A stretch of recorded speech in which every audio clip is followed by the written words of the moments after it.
Satyani recording studio Mansi कन्या DJ विकास सीतामढ़ी के साथ पढ़ो हली धनेश्वर घाट कोचिंगावा गे पिरिया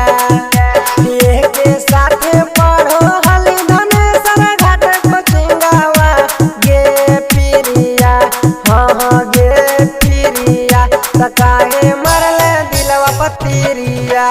गे पिरिया तकाहे मरले दिलवा पतिरिया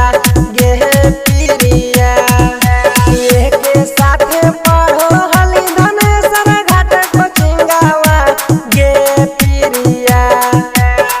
के साथ पढ़ो हली धनेश्वर घाट कोचिंगावा गे पिरिया हाँ गे पिरिया तकाहे मरले दिलवा पतिरिया गे पिरिया तकाहे मरले दिलवा पतिरिया गे पिरिया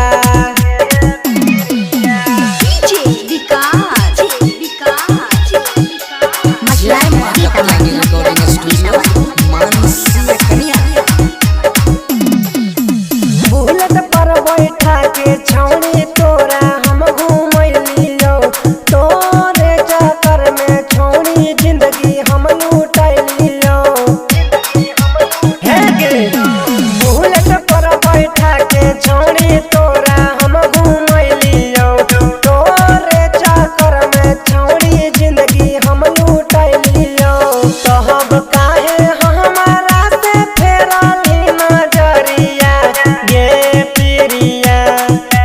तहब काहे हमारा से फेरली नजरिया गे पिरिया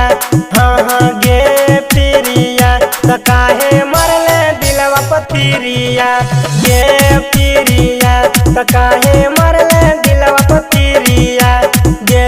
पिरिया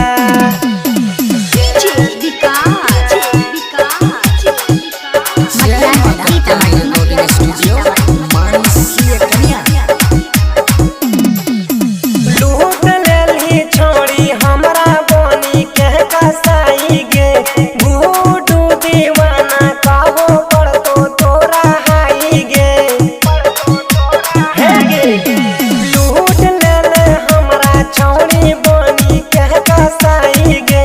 छवि लाल यादव कहो पड़तो तोरा हाई गे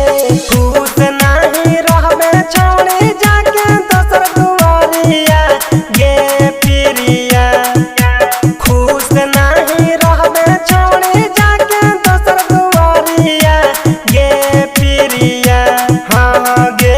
पिरिया त काहे मरले दिलवा पतिरिया गे पिरिया त काहे मरले दिलवा पतिरिया गे पिरिया जो गे हरम जादी जो